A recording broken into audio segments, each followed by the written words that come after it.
The film opens with a bleak depiction of 1980s London, where unemployment and homelessness are rampant. Drifters and young people flock to the city, in search of opportunity, only to find exploitation and violence. Among them is Dennis Nilsen, a civil servant who lives a quiet, unassuming life. However, beneath his ordinary exterior lies a dark secret. One day, a blockage in the drains, outside Nilsen's apartment building, leads to the discovery of human remains. Detectives Peter J. and Steve McCusker are called to investigate. They quickly trace the remains to Nilsen's flat, where they find more body parts stored in cupboards and tea chests. Nilsen, calm and cooperative, confesses to the murders of multiple young men, shocking the detectives with the sheer scale of his crimes. Nilsen explains that he lured his victims, mostly homeless or vulnerable men, to his flat under the guise of offering them food, shelter, or companionship. Once inside, he would strangle them, dismember their bodies, and dispose of the remains in the drains, or by burning them in the garden. His chilling confessions reveal a man detached from the gravity of his actions, describing his crimes with unsettling detail and even a sense of pride.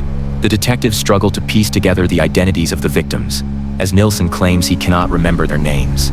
The case becomes a race against time, as the media catches wind of the story, and the public grows increasingly horrified by the revelations. The team works tirelessly to gather evidence, exhuming remains from Nilsen's previous residence and interviewing potential witnesses. As the investigation unfolds, Nilsen's calm demeanor begins to crack. He reveals his loneliness and his belief that he was providing his victims with a form of companionship, even in death.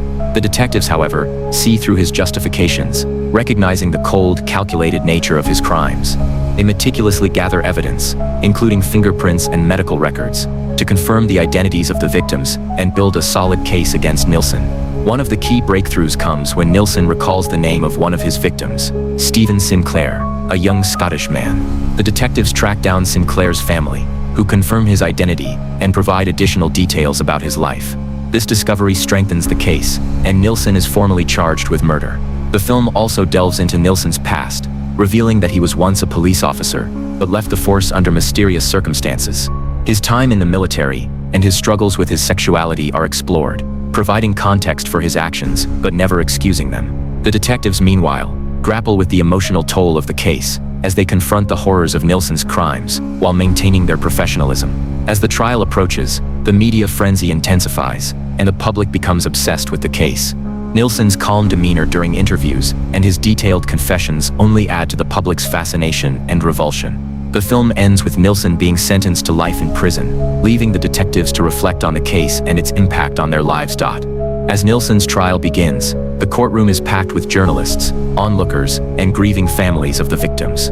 The prosecution presents a mountain of evidence, including Nilsen's own confessions, forensic findings, and testimonies from witnesses.